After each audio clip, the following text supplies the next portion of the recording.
Hey, welcome back to the channel, man. I want y'all to take a look at this picture. Look how Quavo is getting caught being thirsty for Cardi B behind Offset and Takeoff's back. Like, subscribe to the channel, man. Like this video, comment, let me know where y'all from, who you a fan of. So if y'all notice this, this is where you already got to see that, okay, people say that Offset and Quavo got issues, but and you didn't know why, and you thought it was over Saweetie. But look at this, where he's looking at Cardi B. He's drinking the drink, and the extended version of this picture, after he drinks his drink, he's licking his lips and stuff. The only reason why he's drinking that cup is because he's thirsty for Cardi B. And Offset is basically like not around, or he must have walked or been like right behind or next to him. So what y'all gotta understand is that Quavo must have felt some type of way. Yeah, he thinks Cardi B is cool and all, but you know, the way he's looking at her with them googly eyes means that, okay, yeah, him and Offset might have some issues over a girl, or jealousy over, you know, who's got the baddest one and this and that. Cause, you know, all of them want to be the main superstar, the head of the boy band and everything like that. So they want that clout, that attention. And so each of them are like, man, I want to be the one with the baddest girl. I want to be the one with the most popular girl and everything like that. And so it becomes a competition between them two. And you already see how the way that Quavo's looking at Cardi B, he must have tried to holla at her, or must have been like thinking in his mind, like, dang. And then the way that, you know, she obviously presented herself, so it's a distraction, but you don't see Takeoff distracted by any of that. But Quavo and Offset will be distracted by these little other things, these ulterior motives, whether it's some other like street beef, whether it's over your ego, over some females, jealousy and all that. But you would never see Takeoff tripping about any of those kind of things, because he already had his mind set on a specific goal. Like he was trying to get like generationally wealthy and everything. And Quavo and Offset, you know, they were really more about just like they wanted to just be in the limelight. They want to be famous. They want to have fun. But Takeoff always said he'd rather be rich than famous.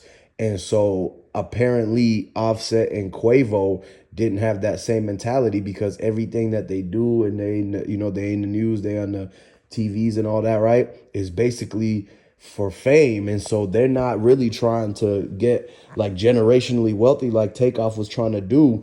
And he was really trying to show for his community, put people on to certain things, and tell them that they don't have to be a ball player or a rapper or anything like that. They can actually make it in whatever field career that they want. It's just that they had to see that, you know, they had to believe in themselves first, and not just be looking up to like people like Offset and Quavo and think that, okay, I gotta get me a girl like Cardi B and I gotta be a rapper. That's not the way of that's just the way that it worked for a couple of people, because they have no choice but to do anything but that.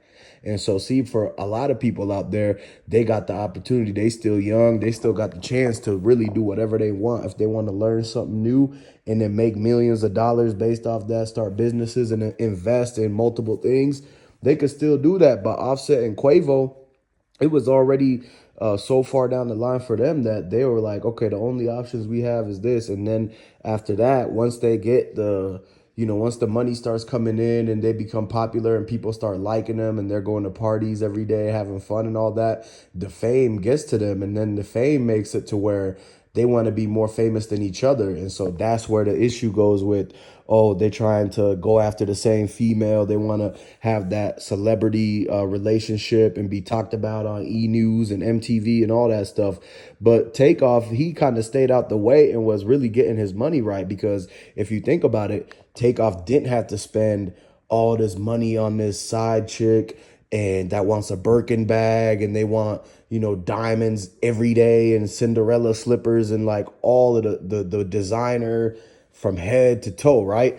Like he's not wasting any money on spending it on a side chick that could end up not being loyal to him, can go and cheat with one of his family members like Offset or Quavo, or they could go and leave for another rapper or a young new star that comes out.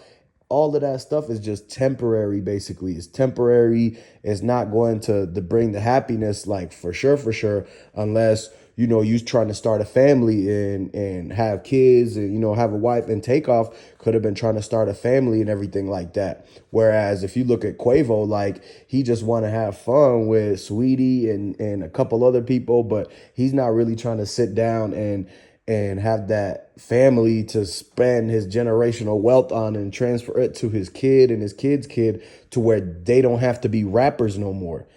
They could just be like big business owners, bosses who take care of investments that Quavo could have helped them get started on. And so when you really look at that, it's like a lot of people really feel how they lost Takeoff, because he was going to be the one that tries to lead people in the right direction, instead of just being another one of those rappers who really ain't that good of a role model. They just do what they do, but it's not like you ever see him come up and do any like charity events, turkey giveaways, or anything like that. One of the only people that was like that was really Dolph, because he did turkey drives, he did backpack drives, and a lot of different things, because Memphis was so poverty stricken, and young Dolph had a lot of money. He was willing to give back to his community because he stayed around there and grew up there. Whereas if you look at a rapper like Yo Gotti, he never really did that to do the turkey drives. He kind of just like took the money and ran out the city, or he's not giving back to the community. He's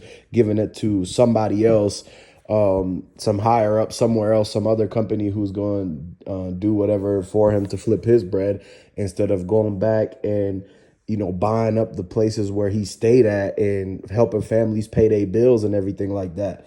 Like, one thing is that Takeoff was probably helping a lot of families pay their bills. And so it's like now they're missing that.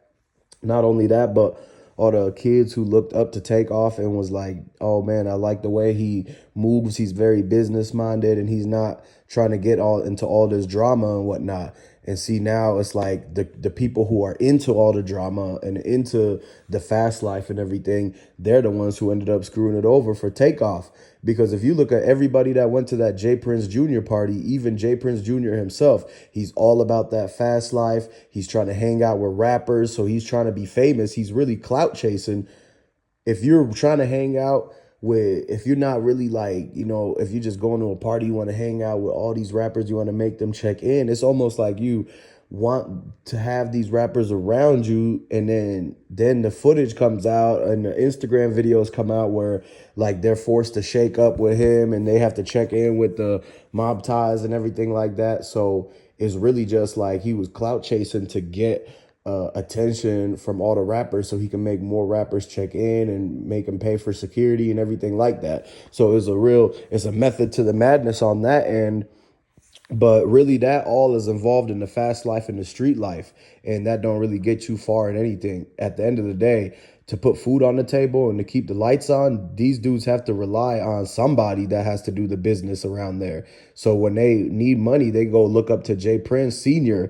and they ask him for money, because he's the one that's really taking care of businesses, and already been through the route where he realizes that it's not the move to be hanging out and staying around these rappers, because first of all, that's dangerous, and second of all, it's like they're just there for fun and famous. Since they're busy having fun, Jay Prince Jr. and them, whenever they need money or runs out or whatever goes dry, because they went and hung out and did the bottle service with the rappers over and over and over again and did all these birthday parties and dice games. When they lose in the dice games and the money runs dry, they got to go to Jay Prince Sr. to ask for more money. And because that's their dad, so they have to get their money from their dad. And that's the thing that, they got that a lot of people didn't get, was the opportunity to be able to just have rich parents that you could just go ask and get $1 million, like on some Trump shit where he can get like $1 million loan and he playing it off like it's nothing, like, oh, he just got a small amount. So the same thing goes with Jazz Prince, J Prince Juniors. They have a structure to where they didn't really have to struggle. So it don't make sense for them to be hanging out in the hood still, because they never like were born there like that. They were born in mansions and everything like that. They came home to 3-story estates and plazas and everything and villas. So they didn't really have that same struggle as the people that they want to constantly hang around and get acceptance of and all that. And, and then it just seems that the two sides found each other. the side from J Prince Jr., where they grew up kind of spoiled silver spoon and they wanted to be in the street life so much, so much. And then Quavo and them, who grew up in the streets and whatever and wanted to, become famous, become accepted by street people, and also be famous at the same time. It just so happened that the two groups met, and that was like a collision course to make just everything go on a downward spiral. And you see that the situation happened with Takeoff is no surprise, is no coincidence because of that.